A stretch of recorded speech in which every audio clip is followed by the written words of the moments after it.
Go. Ya. Go. Kembali lagi di GoCast, Broadcast Your Story. Kali ini kita masuk dalam episode investasi, mimpi atau solusi. Ada narasumber tambahan di segmen kali ini. Selamat datang Pak Dadang. Selamat sore, Selamat Assalamualaikum sore. warahmatullahi wabarakatuh. Warga Tanjung Pinang khususnya dan seluruh pemirsa GoCast. Nah, Pak Dadang ini adalah staf ahli kemasyarakatan dan SDM Tanjung Pinang ya Pak ya? Siap. Jadi nanti kita akan mengulik Pak hubungannya investasi dengan SDM di Tanjung Pinang. Iya. Tapi jauh sebelum itu saya punya tayangan nih, analisis akademisi yang mungkin pertanyaannya bisa dijawab oleh Bapak Ibu sekalian. Kita tampilkan tayangannya. Investasi merupakan sebuah peluang untuk terus maju, baik dalam pembangunan maupun dalam ilmu pengetahuan. Mengingat investasi tentunya menyumbang berbagai manfaat yang cukup signifikan bagi perkembangan pembangunan daerah. Oleh karena itu, wajar jika beberapa daerah tentu terus menggiatkan dan memantaskan daerahnya sebagai sebuah daerah yang ramah akan iklim investasi, baik investasi lokal maupun investasi asing. Sejauh apakah iklim investasi di Kota Tanjung Pinang ini mampu meraih minat investor? Sudah siapkah sumber daya manusia kita serta masyarakat kita menerima investasi asing di bumi segantang lada ini?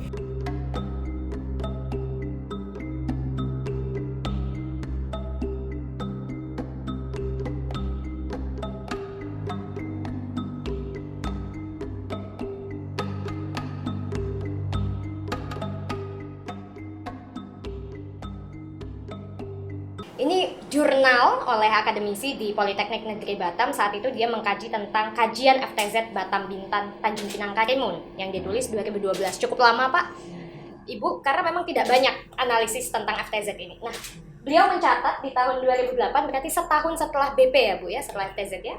2008, 2009, 2010 BP Tanjung Pinang dapat kucuran dana 200 juta, 500 juta, 300 juta dari pembiayaan melalui APBD. Cuma Batam saja, BP Batam saja yang mendapatkan pembiayaan melalui APBN di tahun 2008 sampai 2010. Bagaimana kondisinya setelah 1 dekade? Apakah tetap dibantu APBD atau hanya APBN? Saya lemparkan dulu mungkin ke Pak Dadang. Bagaimana Pak kalau dari Pemko? Ada bantuankah sharing anggaran? Terima kasih. Assalamualaikum warahmatullahi wabarakatuh. Selamat sore, Pak Asti, host yang kocak, luar biasa. Kita sore hari ini bicara tentang investasi. Iya. Investasi di mana dalam hal investasi ini pemerintah telah mengeluarkan kebijakan. Kebijakan yang dikeluarkan pemerintah itu membentuk suatu badan yang disebut dengan Badan Pengusahaan Kawasan. Turun ke bawah Dewan Kawasan, kemudian ada yang kita kenal hari ini dengan FTZ, ya, Daerah Perdagangan Bebas dan Pelabuhan Bebas. Nah, kenapa pemerintah membuat kebijakan seperti ini? Tujuannya adalah untuk mempermudah investor. Saya garis bawahi adalah untuk mempermudah. Oleh karena itu, tentunya semua dasar-dasar hukum yang menjadi landasan dibentuknya Dewan Kawasan ini, FTZ ini sudah dikaji demikian. Nah, dalam hal pembiayaan tadi, pembiayaan bisa dua, bisa dari pusat, bisa dari daerah. Nah, kalau kita bicara Tanjung Pinang, ya Tanjung Pinang ini memang agak unik, ya unik sedikit. Saya katakan unik. Kenapa unik? Karena seolah-olah ini tadi sudah dibahas juga oleh seolah-olah Tanjung Pinang itu nempel di Bintan. Nah, ini yang harus kita clearkan, harus kita luruskan kepada masyarakat bahwa sebenarnya Tanjung Pinang itu bukan nempel, ya, bukan nempel dia. Nah, apalagi sekarang ya kita kenal, sekarang kita sudah dengar sama-sama bahwa Bapak Presiden sendiri mau mempercepat ini, ya, mau ini suatu kawasan yang terintegrasi. Kepulauan Riau, ya, Kepri, ya, katakan Kepri, ya. Kadang-kadang kalau saya katakan Kepulauan Riau, mohon maaf, kadang saudara kita orang-orang di luar sana, oh Riau ya, bukan. Iya. Kita bukan Riau, kita Kepulauan Riau, tapi katakan Kepri saja. Nah, Kepri turun ke bawah, ada Tanjung Pinang di situ. Nah, Tanjung Pinang ada di wilayah Pulau Bintan. Di Pulau Bintan ini ada 3 pemerintahan. Nah, 3 pemerintahan, ada pemerintahan provinsi, ada pemerintahan Kabupaten Bintan, ada pemerintahan kota Tanjung Pinang. Nah, menyangkut dengan masalah investasi, nah tentu ini kebijakan-kebijakan pemerintah yang dibuat untuk mempermudah investasi itu harus kita dukung. Ya, tentunya dalam hal ini ya alhamdulillah sejak dibentuknya Dewan Kawasan ini tadi sudah disampaikan sejak 2007, 2008, dan di launching 2009 ya.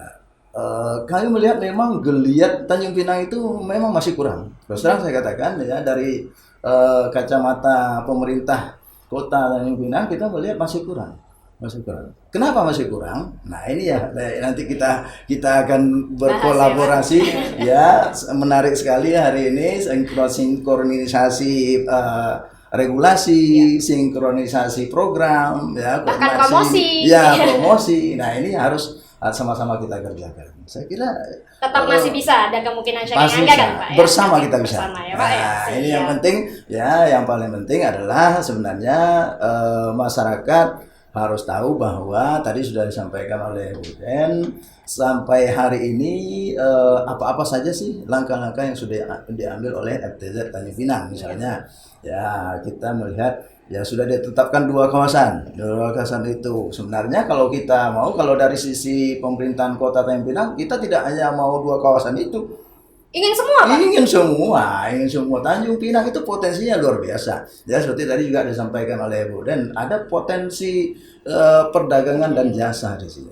Potensi perdagangan dan jasa tidak hanya di Senggarang dan Dompa. Ya. Nah ini yang perlu kita kaji. Tapi ya tunggu dulu. Kita kaji dulu. Yang sudah ditetapkan ini, yang 2 kawasan yang sudah ditetapkan ini sudah koordinasinya sampai mana ya Pak ya? Sejauh mana? Nah, apakah perlu penyempurnaan regulasi? Nah, kalau perlu penyempurnaan regulasi, kami pemerintah yang menyempurnakannya. Baik pemerintah kota, nanti koordinasi dengan pemerintah provinsi, koordinasi dengan pemerintah pusat. Nah, kalau ada hal-hal lain lagi yang kira-kira membuat Dewan Kawasan atau FTZ ini ada kendala.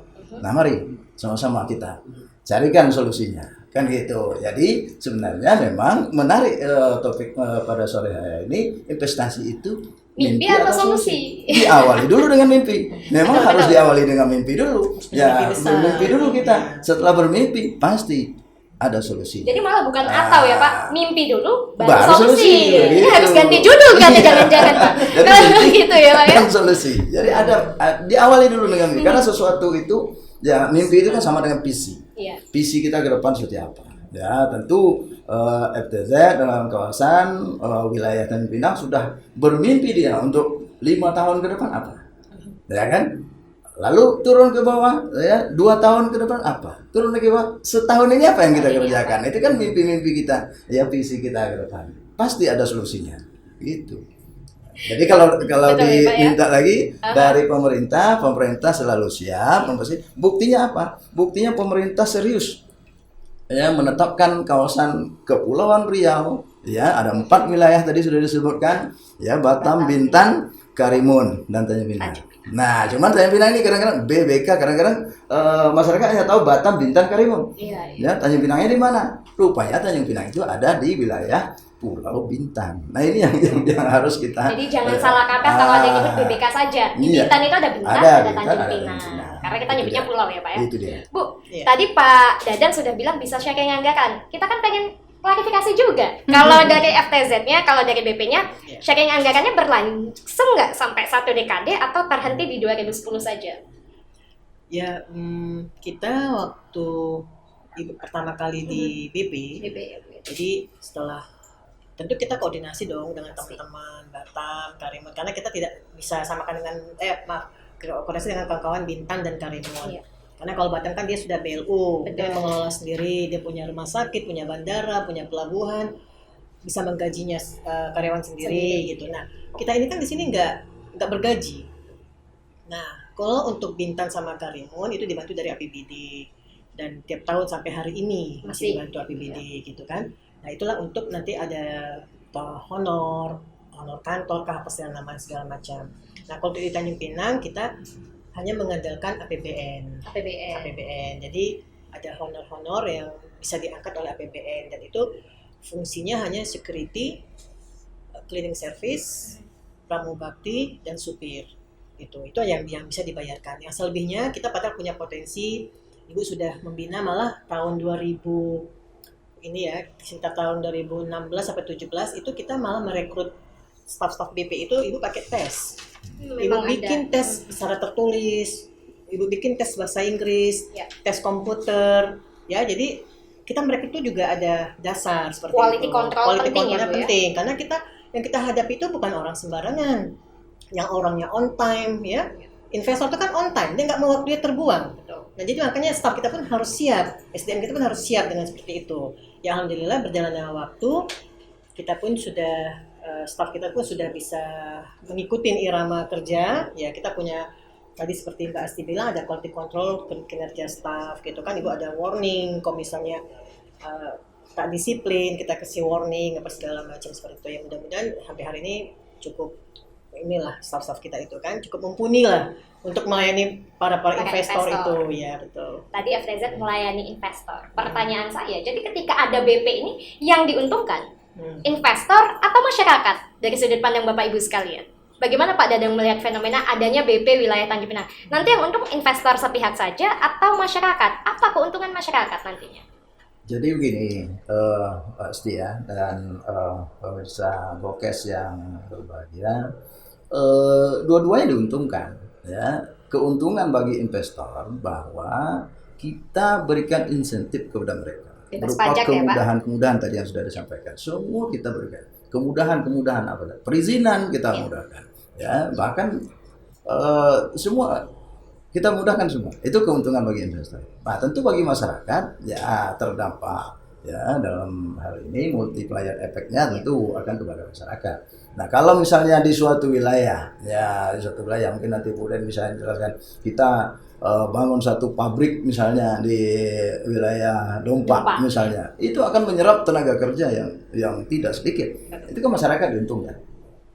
Oleh karena itu memang FTZ ini kita punya harapan besar kepada FTZ Tanjung Pinang ini ya, supaya nanti benar-benar kita bersinergi dengan pemerintah. Saya kira ya sayang dari legislatif kita hari ini tidak ada, tapi saya kira rekan-rekan di legislatif akan mendukung kalau memang pihak FTZ membuat analisa ya, misalnya analisa jabatan, analisa beban kerja ya, kebutuhan anggaran ya yang real ya, kita yang belum didukung oleh APBN ya, saya kira APBD Kota Tanjung Pinang kita akan bersama-sama dengan legislatif untuk membahas ini. Saya kira demi untuk kepentingan masyarakat ya, insya Allah ya kita akan dukung semua. Karena ini memang ini diamanahkan oleh Kepres 10 2008 itu ya Bu Den ya. Kepres 10 2008 itu ya mengamanahkan pada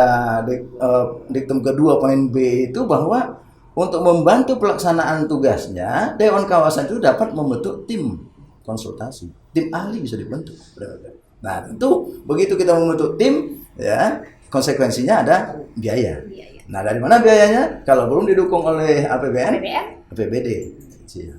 Makanya Kan Pemko, begitu. Pemprov ini harus sama-sama bergandeng tangan dengan BP. Harus Dukungan dari Pemko yang sudah dirasakan oleh BP apa saja, dan kemungkinan kerjasama apa yang paling dekat akan dilaksanakan dengan Pemko mungkin?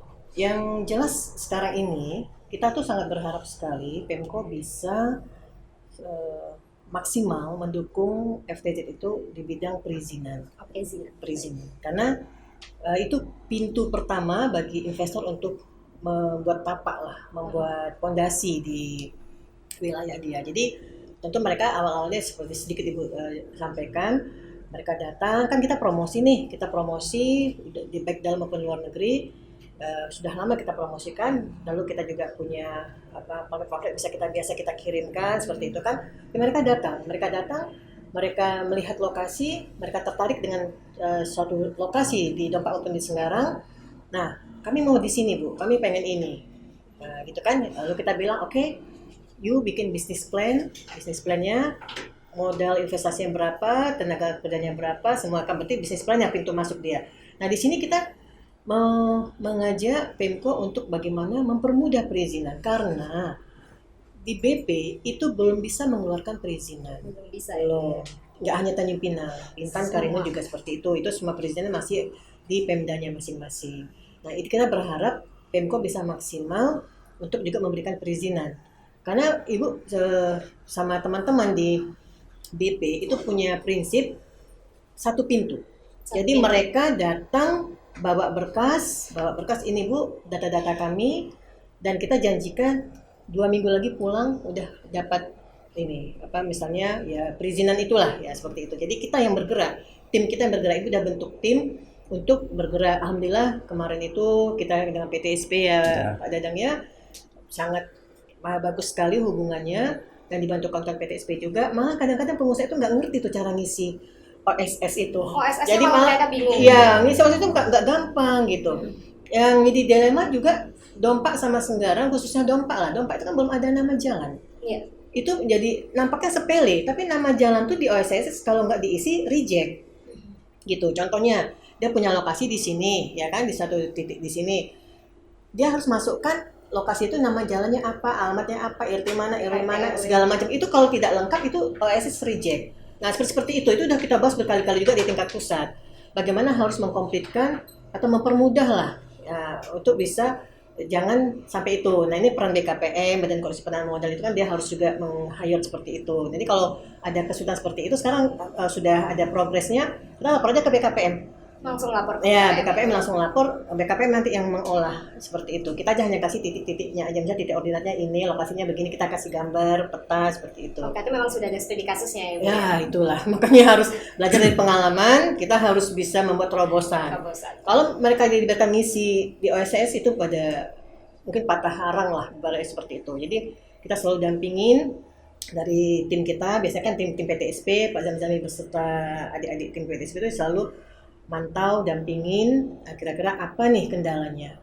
Oh kendalanya di sini, kami nggak ngerti, malah mohon maaf kawan-kawan di PTSP kota bantu ngisikan gitu. Yang penting mana data-data kamu, semana izin domisili, ini bla-bla segala macam lengkap kan, akte-aktenya, pajaknya semua lengkap, mereka yang bantu ngisikan. Sampai begitu kita melayani investor itu gitu. Jadi Pemko juga sudah mendorong sudah. PTSP ya Pak ya?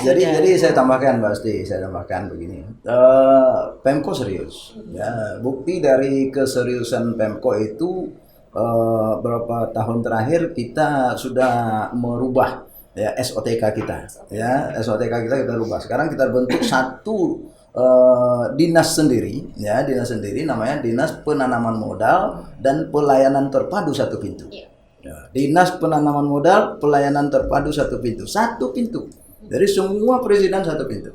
Oleh karena itu, ini tujuan kita untuk mempermudah investor itu tadi. Jadi tidak mau kemana-mana lagi, izin ini harus ke sana, izin ini sudah satu pintu. Itu bukti keseriusan kita. Dan kita juga sumber daya kita mengamanatkan, ya kita amanatkan bahwa sumber daya yang kita tempatkan di PTSP itu memang benar-benar yang menguasai bidangnya. Cuman ya kami juga ingin menitipkan pesan dengan Bu Den, ya kita ini kan kepada investor itu kan kita perlu kepastian, ya kan perlu kepastian. Mereka begitu mereka tertarik, misalnya untuk titik A, kan kita kan punya titik koordinatnya, titik koordinatnya. Roadmapnya sudah punya kita di daerah ini untuk kawasan ini, daerah ini untuk kawasan ini. Begitu ada investor yang tertarik untuk menginvestasikan di suatu titik misalnya, kita harus pastikan. Ya, pastikan kondisi lahannya, ya, tidak melanggar tata ruangnya,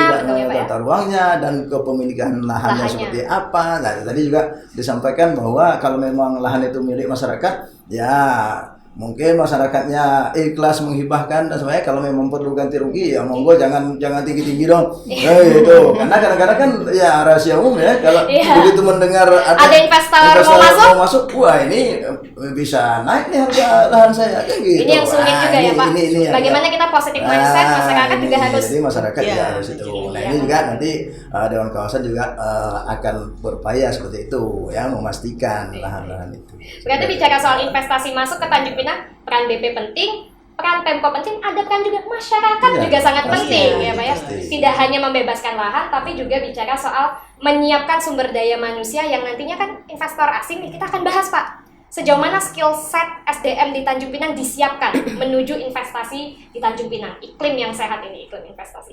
Jangan kemana-mana, setelah ini kita akan kembali lagi di GoCast, Broadcast Your Story.